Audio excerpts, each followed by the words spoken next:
Are you afraid of monsters? Depends which kind. How about a green incarnation of animal abuse born from the ashes of an ox? Shrek? Not Shrek. So I was on a work trip last week, rolling around in rural Midwestern states, super fun, super non-diverse, lots of just farmlands and political signs.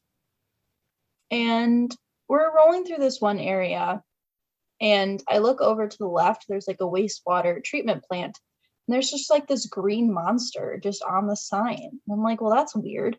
Why is there just is like a sewer monster? It's like the swamp thing. Yeah, it's like a swamp thing. And then we passed this ice arena, and there was another monster, the same one, on the side of the building. And I'm like, what is this? And so I looked it up, and the town has a mascot called the Hodag. Is the name of the monster. I'm sorry, what is it? Hodag. The Hodag. Yeah, Hodag, Hodag. Classy. And so I looked up some information while I was driving in the car to our field site that we were going to, on my favorite trusted site, Wikipedia. And I found some weird things about this Hodag. So, as I said, it's said to be born from the ashes of an ox as the incarnation of animal abuse. It's featured in Paul Bunyan stories. It was first heard of in the year of 1893. It was said to, quote, have the head of a frog, grinning face of a giant elephant, back of a dinosaur, and a tail with spears. It's a descriptor of this monster. I can picture it. Actually, I'll just show you a picture of it now so you can see it. Looks like this. Hold on. Oh my God. You see it? That's horrifying. Yeah, so there's several statues of it throughout the town. It was said to be reported by this man named Eugene Shepard, who was a land surveyor, did timber, and was also said to be a prankster. So it's on Wikipedia. So anyway, he rounded up a group of people to go capture it. And they apparently captured it, but they blew it up with dynamite, is what they said. So they gave this picture to the media of this charred figure with them standing around it that they blew up, and they were like, we caught the Hodag, but we blew it up, so here's what's left. But then in 1896 they said they found another one, and it said that they were extinct because the Hodag's diet consisted of all white bulldogs, and that those were pretty scarce in the area in the 1890s, apparently. Apparently they had a shortage of all white bulldogs. So they said they captured another one in 1896, but this time it was alive. They put a pole of chloroform into a cave to knock it unconscious and then captured the beast. They also then displayed it at the county fair to people who were coming by. And it got so much attention that the Smithsonian sent scientists to come look at it, because they're like, we don't know what this thing is. What's this thing you've got here? So the scientists show up, and Eugene was then forced to admit that what he was showing was a fake object attached with wires that he was controlling to scare people, and that there was no such thing as the Hodag. But now it lives on. So as the city mascot. It's the mascot of the school. It's the mascot of the wastewater treatment plant. A great mascot. The Hodag. I mean, I love a hoe and I love a good Dagwood sandwich. So I was thinking, a good Dagwood. Nothing wrong with that. Nothing wrong with that.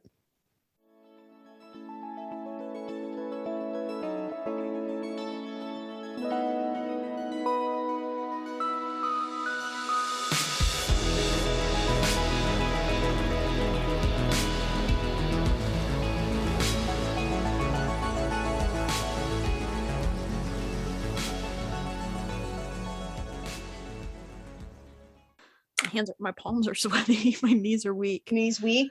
My Mom arms are spaghetti. heavy. She makes spaghetti today? No, I wish. Oh. Well, too bad. Hold on, I was so ready. Gonna start it? No? Yes? Hold on. What? Recorded audio was lost at the labeled locations. What? What does that mean? So did none of that record? Nope. I have 1 minute recorded. Oh, fantastic. So, we're gonna have to use. We can pull the audio from the Zoom. We're gonna have to pull the audio from the Zoom. 3, 2, 1. All right. Well, that's fun. Hope for the best, expect the worst. You're all good though for now? Okay. Yep, I'm all good. I forgot what episode we're doing for a second. Summer. School's out for summer. Except that it's not, because it's fall. And we're not. Oh, you're in school. I'm not in school. I am in school. Welcome. This is Research Rank Repeat, and this is the best co-host, Hannah. This is the worst co-host, Alyssa. Truly the worst. Oh, what? What? Sorry, what? I'll just cut that and edit. Are you sure? I'm the first edit, so. Well, you'll hear it. Anyways, we are here with an episode going back to our favorite music. Oh, I thought you were saying like our favorite category music, and I was like, is it really? I don't know. Summer songs. We're off. Okay. We decided we haven't done any themed songs in a while, and we didn't want to do just one category. We wanted to listen to all music. Specifically, I guess, whatever's popular, because that's what Songs of Summer is. But we are doing the songs of the summer of 2021 with a caveat because of the way the list worked. We had to adjust what we were doing. Yeah. I mean, summer's coming to an end. It ends the week that this episode comes out. Right. And we thought, what better way to end the summer than to celebrate the songs of the summer? Right. And, you know, I don't really listen to current music that much. So I wasn't expecting to know many songs on these lists. Yeah, you know, it's interesting because I feel like this year and last year were both really weird because of COVID and the pandemic. A lot of musicians like had to push their music back. A lot of stuff wasn't really necessarily getting a lot of radio play because people weren't driving. You know, a lot of people weren't commuting to work and they weren't driving. So a lot of listens are mostly through streaming services now, which, you know, has not necessarily been the primary way to listen to music in the past. It's kind of become that now. The way that we organized it, we can go into that first, and then Hannah has some background.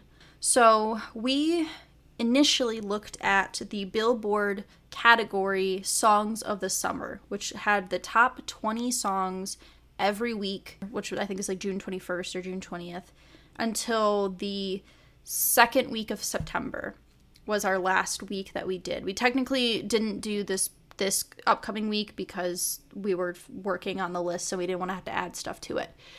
And the problem was every single song pretty much stayed the same throughout the entire several weeks of summer, to the point where there were only 24 songs out of a top 20. So there were only 4 songs different that ever interchanged. And we didn't think that would be enough of a sample group.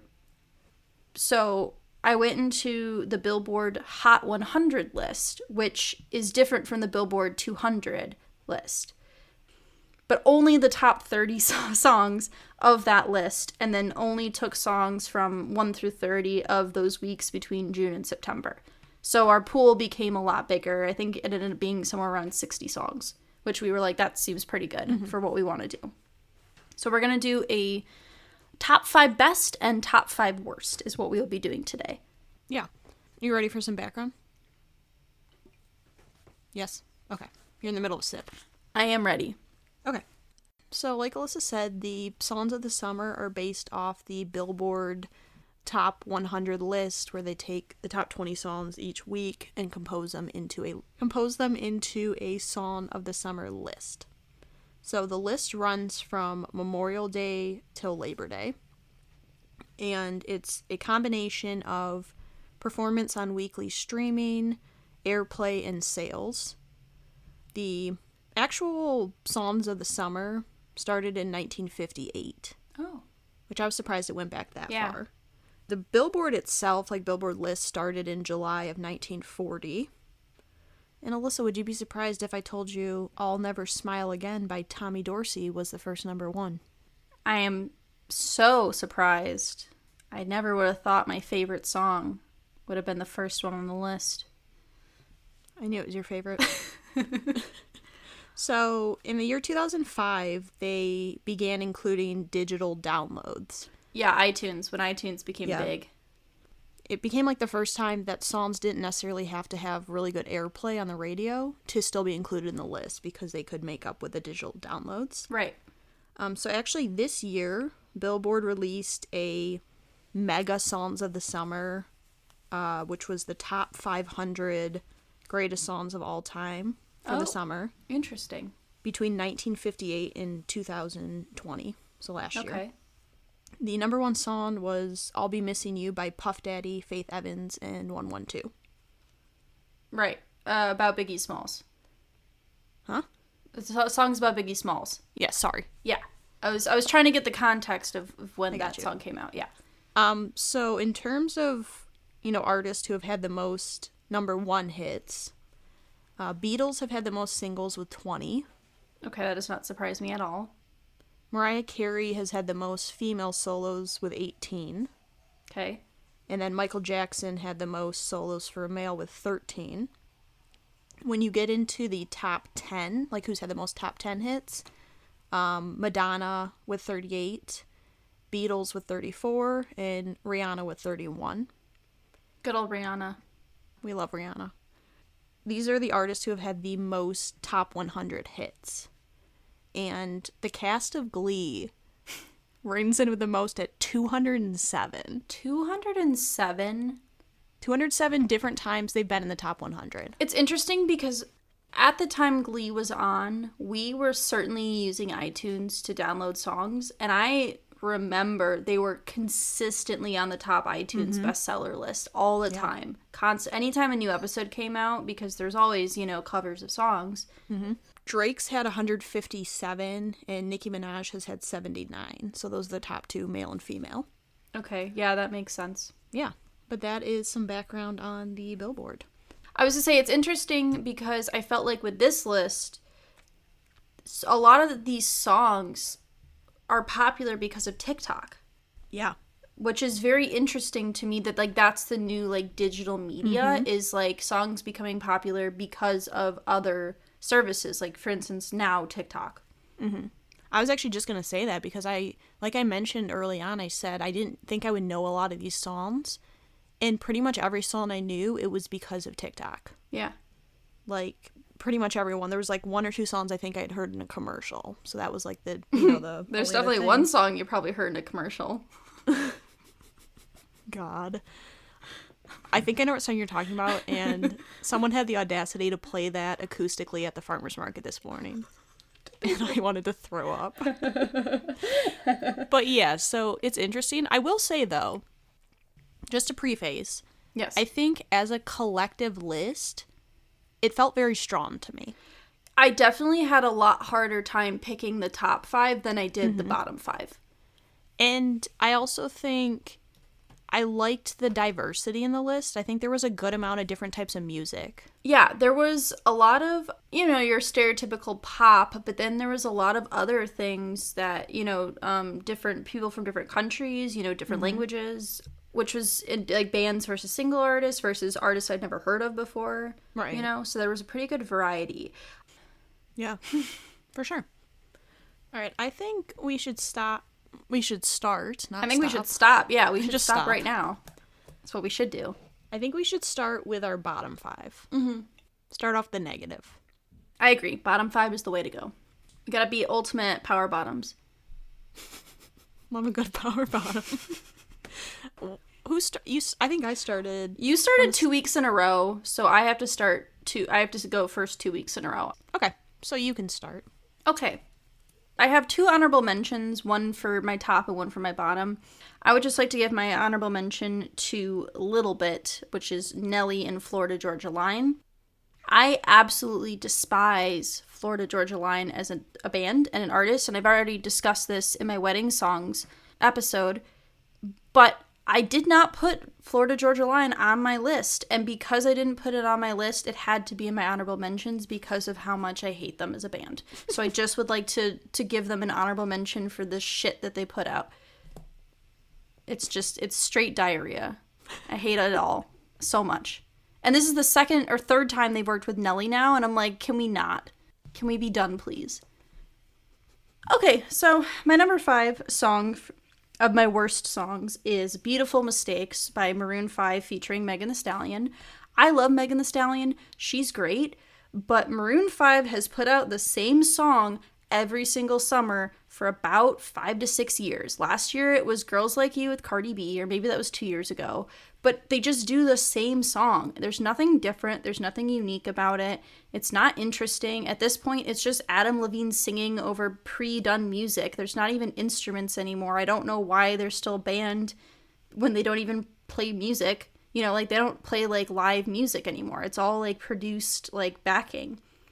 And I'm bored, and I just want them to go away or do something different. So that's why they got number 5. Because it's not horrible, but it's boring. And boring is bad. All right, number 5, I have Every Chance I Get. It was DJ Khaled featuring Lil Baby and Lil Durk. I think it's just my hatred of DJ Khaled. We the best music! Okay, on this song, DJ Khaled did nothing. Another one. And so the audacity of him to say featuring the other 2 artists when they were the only ones who did anything in this entire song. No, but he says another one, and that's his contribution. And his name. He says DJ Khaled and another one. And that's what he does, Hannah. I tried so hard because I was like, this main rap part was not bad, and then DJ Khaled kept interrupting, and I was getting so annoyed. So that's basically, it was DJ Khaled's fault. That's fair. All right. Number 4, I have Famous Friends by Chris Young and Kanye Brown. It's Kane. It's Kane Brown? Kane? Okay, Kane Brown. I have to say that I had a little bit of bias against the song before I even listened to it because I thought the artist was Chris Brown, and I cannot support Chris Brown as an artist. I didn't realize it was 2 people, so I just saw a Chris and a Brown, and I was like, gross. And then I realized, oh no, this is not Chris Brown. Anyways, this song's just really pretentious. It's like, hey, I have famous friends in my hometown, but you probably don't know them. And it's just, I don't have a problem with the, like, I'm not a celebrity, I'm still the same person, you know, like a Mississippi Girl. I heard that today on the radio, or today when I was in a store, and I was like, oh yeah, see, like, that's fine, because it's not putting yourself on a pedestal and, like, you know, we're better than Hollywood because these are my hometown friends. I just don't like that. I think it's stupid. Why do I care about your police chief who's probably super racist and lets you out of speeding tickets when you should be getting DUIs? So that's how I feel about that. That's fair. Number 4, I went with Drinking Beer, Talking God, Amen by Chase Rice and Alyssa's favorite, Florida Georgia Line. Yes. I'm going to keep this short. The title tells it all. There was nothing. Yeah. There was nothing to the song. There was nothing there. Yep. That's it. That's fair. So for my number 3, I have No Return, which is by Polo G, the Kid Lowry. I never know how to pronounce his name. He's the kid with the horns. You know, you can't make a wife out of a hoe. And Little Durk is also the other person on it. Mm-hmm. I don't have a problem with, like, rap. You know, mumble rap is fine too. Trap. I like a lot of different types of music, but the hook was terrible. The flow was really bad. I didn't like the produced beat. Everything about this song made me upset, and I just didn't like any of it. I wasn't feeling it, so it was on my bottom list. That was gonna be my nominee for my top 5. Everyone has different tastes in music. For me personally, I just, like, I didn't like the flow of it. The hook was, like, my favorite part. It's fine. We'll not talk about it anymore. All right. Number 3. Calling My Phone by Little... Wait, hold on, I don't know how to say this. Little TJ? Lil TJ and Slack. Okay. Don't know if that's what it's supposed to be. I didn't mind most of the song, but when the chorus hook came on and it was Alvin and the Chipmunks sounding... Oh, yeah. I lost it. I hate Alvin and the Chipmunks. That's why I hate, what's that Christmas song? The Alvin and the Chipmunks Christmas song, yes. Right. So I hated it, and it ruined the whole song for me. You don't want a loop-de-loop, Hannah? No, I don't. Okay. Absolutely not. So number 2, I have Fancy Like by Walker Hayes. And I despise any song that is specifically written as a commercial. It's the commercial for Applebee's. We're so fancy, we go to Applebee's for dinner. Like, oh, look at us. We're so fancy. Like, Applebee's is a big deal. It's just like, it's so stupid. I don't care. People go to Applebee's all the time. I personally don't because they have rats, because I found a whole one in my Cobb salad. But that's just me. But I don't want to hear about having to go to Applebee's and being fancy. Like, no. Stop it. All right. Number 2, I did Am I the Only One by Aaron Lewis. The song was like okay, and then I heard a line where he was saying something about taking statues down. And I was like, okay, so I did a little background on this guy, and he's super like Republican, red-blooded American, and basically was complaining about the fact that racist Confederate statues were being removed. And so, even though I think the song itself, like, the sound of it is, like, not horrible, the context of it is just, like, makes me want to vomit. Yeah, number 1, I had Am I the Only One by Aaron Lewis. This was actually the first song I heard when I shuffled this playlist, is the first one. And I had my windows open driving home, and I had to shut my windows because I was like, I can't play this in my hometown. If you hear the lyric, the best way I can describe it is pandering to the people who want this. Like, the people who enjoy this music will love this song. Essentially, what he's saying is, I'm the only one who thinks it's wrong that people have rights now. I can't be racist anymore. Excuse me. I was like, immediately, I'm not even joking, I listened to the song once and I went, okay, don't have to listen to that again. That's my number 1 worst song. I don't even have to think about it. I don't care for it. Yeah, we don't want to get more streams on Spotify. Yep. Exactly. All right, my number 1 worst song is Fancy Like by Walker Hayes. And when I heard this man say, yeah, we fancy like Applebee's, and I thought, this is the worst thing I've ever heard in my life.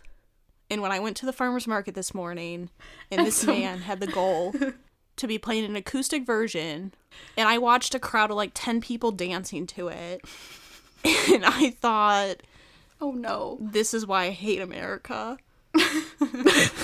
This is why I hate people. And this is why I love to stay trapped in my house, because there's nothing fancy. Here's the thing. You can talk about how you're down to earth. I mean, Fergie told us she likes to go to Taco Bell and glamorous, and that's fine. But I don't want an ad for Applebee's. Like, you're talking like fancy like Applebee's. You also don't like the ad for Natty Light? No. I just don't, it doesn't appeal to me. And the amount of times I've heard that song on TikTok and just too many went through. I can't. I cannot. Can't do it. All right, let's move into positive. This was so hard for me. Yeah. I had a really, really hard time with this list.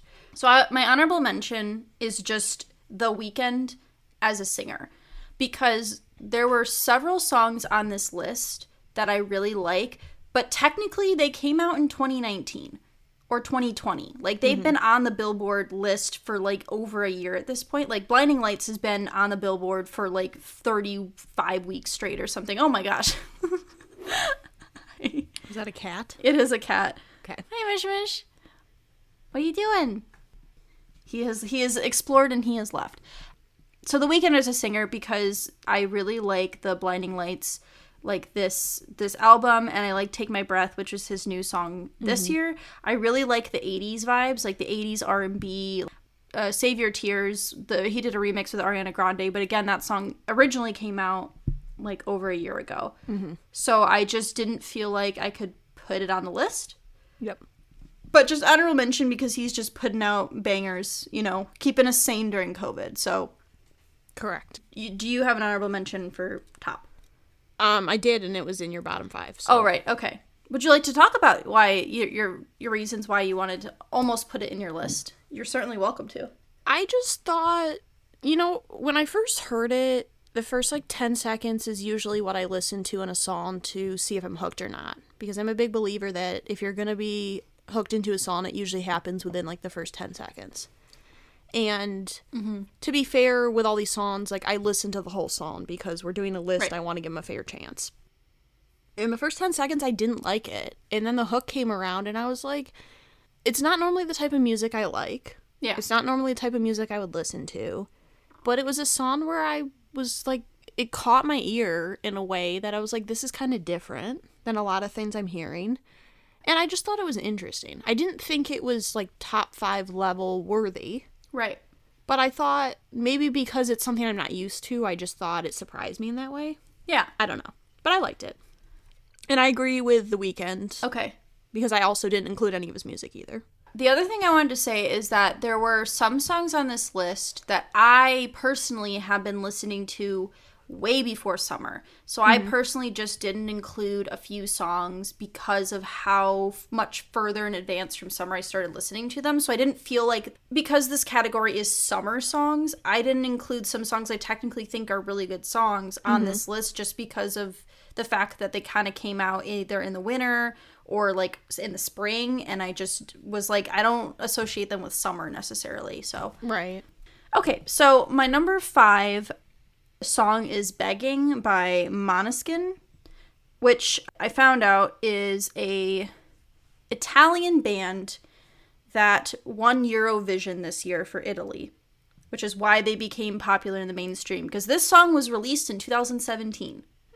But it became bigger through TikTok and also because they won Eurovision. I think this song is just really different than a lot of the other songs on this list. It's very much got the rock, strained vocal sound, and it just has a really good flow and feel to it, and I just really liked it, so. It was one of my last cuts I made. So number 5, I did Butter by BTS. I'm gonna be honest, I haven't really heard much of BTS's music up until a couple weeks ago. I knew about them. Obviously, you hear about them all the time. And I saw their cover they did, I think it was of actually I'll Be Missing You, which we just talked about. Okay. Which was a really good cover. But BTS is just so, catchy. Their music is so catchy. I know this song, I'm pretty sure I've heard it before in a commercial or two for one of the phone companies, maybe Apple or Samsung. I think they're really catchy. I think their harmonies are really cool. Their vocals are really good. And they're just you can tell they've been performing together for a while because they're really polished.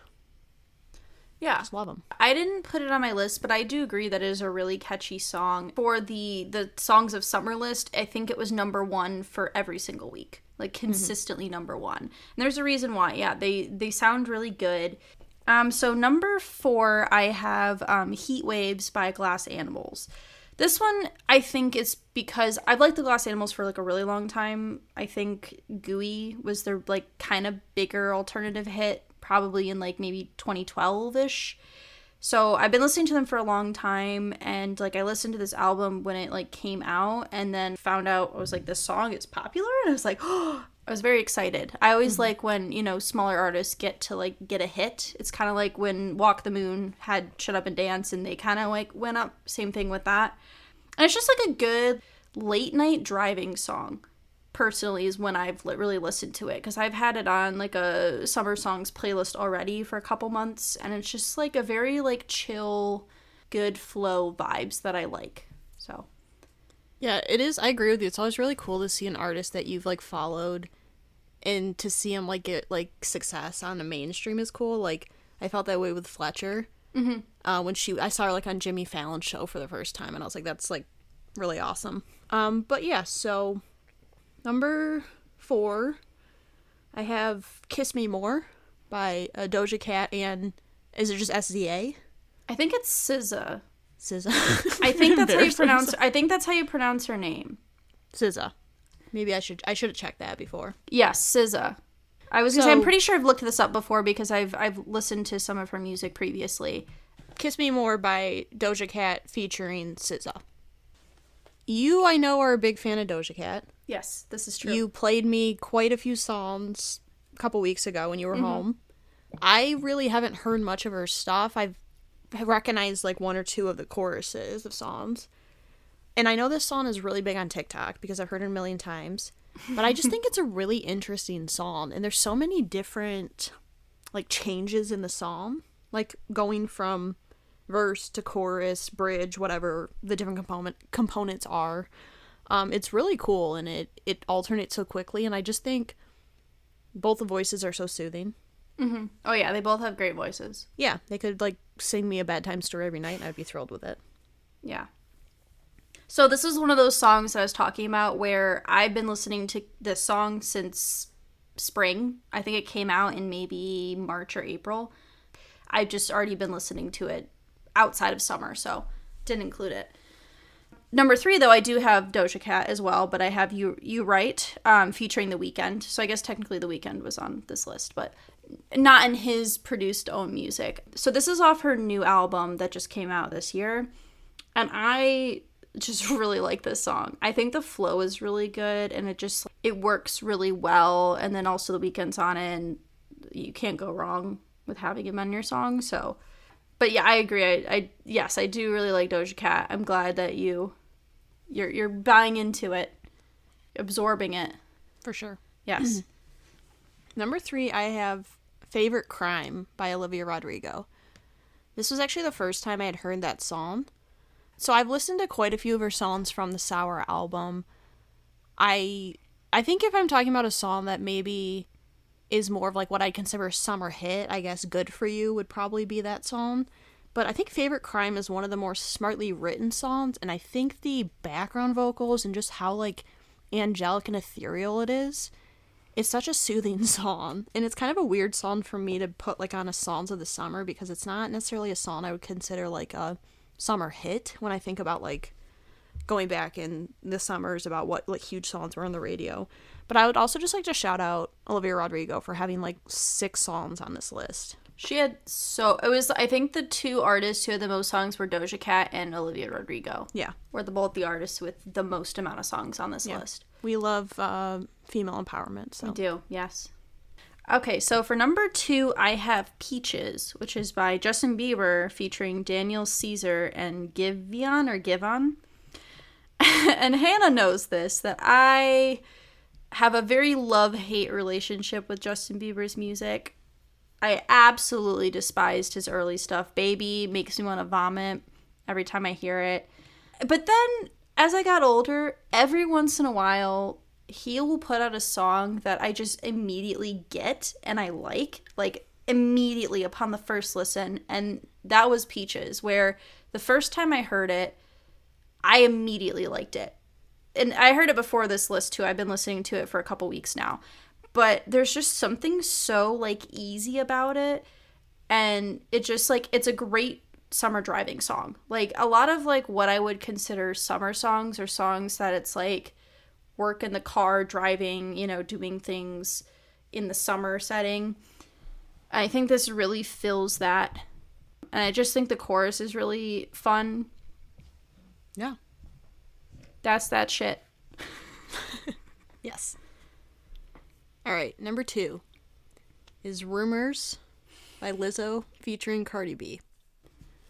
I have never heard this song before I listened to this list. I love Lizzo. I don't listen to Cardi B all the time, but I enjoy her music. But this song is just like... I just love how Lizzo doesn't give a shit. She doesn't give 2 shits. No. Bitch, I don't give 2 shits is a direct quote from that song, yes. And I love, like, her message. I love how just, like, comfortable she is with who she is and, like, just can, like, roast people with one line. Cardi B's great. I love a female duo team up. And when I heard this song, I was like, yeah, I could listen to this song in the summer and just like feel like drive around town feeling like the best person. So this is the last song I cut. This would have been number 6. I heard this song, I think when it came out, and like it's got a real like funk, like a really groove like backing to it, and the flow is really good. Plus it's Lizzo, and you know she's great. I was really sad I didn't include this on my list. I was like, oh, it was so close. My number 1 song is actually "Good for You" by Olivia Rodrigo, because it just like encompasses everything I loved about pop punk when I was like in high school, and like that age when like if this song came out when I was in high school, I would play it nonstop. It would never stop getting played. And I mean, she gave writing credits to Paramore, so you know that like the link is there. Like "Misery Business" is what it sounds a lot like, and I just think it's a really good, upbeat, fast, good like song that if I was going out to bars and stuff, like this would be playing a lot and it would be really fun to dance to. It's just a really, really well done song. So yeah, I mean, I think good for you. Good for me too. Good for me. Honestly. But I think that's probably my favorite Olivia Rodrigo song. The only reason I picked Favorite Crime is just because it was the first time I heard it and the way it hit me. But number 1, I have Stay. Features Justin Bieber, and it's by the Kid Leroy. I should look it up. Leroy. Okay. So it is Stay by the Kid Leroy featuring Justin Bieber. Yes. This song is all over TikTok. His first song was all over TikTok too. And I'm aware of that fact, but there's just something about this song. It's fast paced. It gives me a little bit of like a pop punk feel, which you were mentioning with "Good for You." That's kind of why because that's what we would have listened to when we were kids. Right. And so I feel like if this song had come out when I was in middle school, high school, I would have listened to 100 times in one day like I did all my other songs that I was obsessed with. Mm-hmm. Because you had a bad day. Taking one down. Yeah. But yeah, I just think it's a really catchy song. I heard like a cover of that song by another band, and I actually think I like that more, but I couldn't put the cover on here as, it wasn't the one that made the list, but it's just a really catchy song. What band? What cover? Hold on. Let me give him a shout out. Who did it? I also saw a Hulu short film called Thirsty about a mosquito who falls in love with a man after tasting his blood. I'm sorry, what? It's a Hulu short called Thirsty. No, but what? Oh, you just are telling me this. Okay. Yes. This is not part of the music stuff. Okay. No, I'm trying to find the band. Interesting. Oh, here it is. It's by No Resolve. No Resolve, okay. Yeah. Here. Play a little bit. Yeah.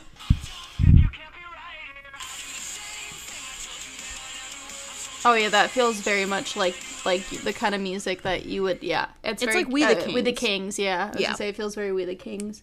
But anyways, so I very much enjoyed the song. Yeah. What I was getting at. Yes. Well, I would assume so. It's your number 1 song. I would hope so. Yeah. Let's run through our list real quick. Sure. Do you realize we had none of the same songs in our top 5?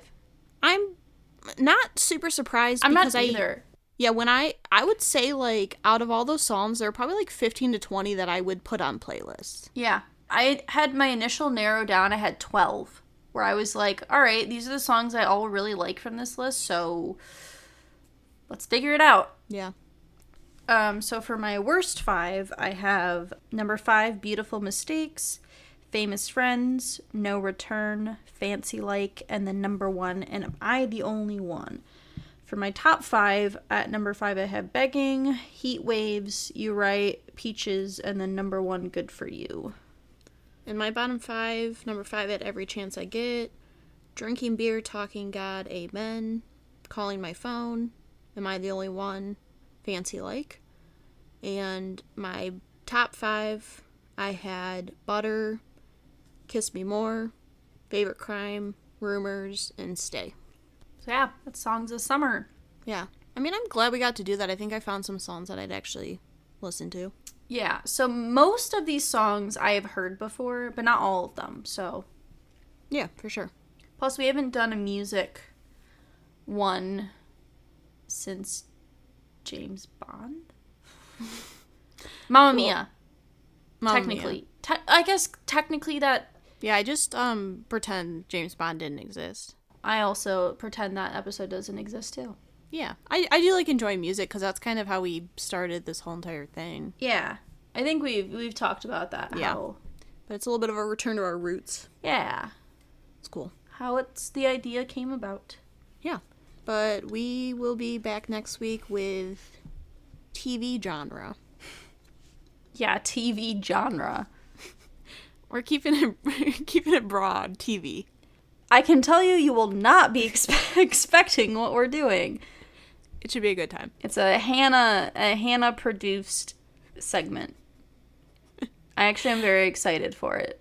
It's gonna be fun. Yeah, it'll be fun. But yeah, if you have any favorite songs of the summer, least favorite songs of the summer, if you like going to Applebee's and you feel fancy there, let us know. If you think Applebee's has rats, also let us know. Especially in their Cobb salads. Yeah. If you'd like to follow us on social media, we have an Instagram, we have Twitter, we have an email, r3podcast@gmail.com. If you want to follow us, if you want to provide us any feedback, we'd love to hear it. Yeah. Thanks. Bye. Bye. We would like to thank Joseph McDade for our intro music. He provides free music available for all kinds of creative use. The song that we used is called Sunrise Expedition, and you can find it and his other music on his website, josephmcdade.com. If you would like to reach us, you can email us at r3podcasts@gmail.com. That's R, the number 3, podcasts@gmail.com. Or you can find us on Instagram by searching Research Rank Repeat.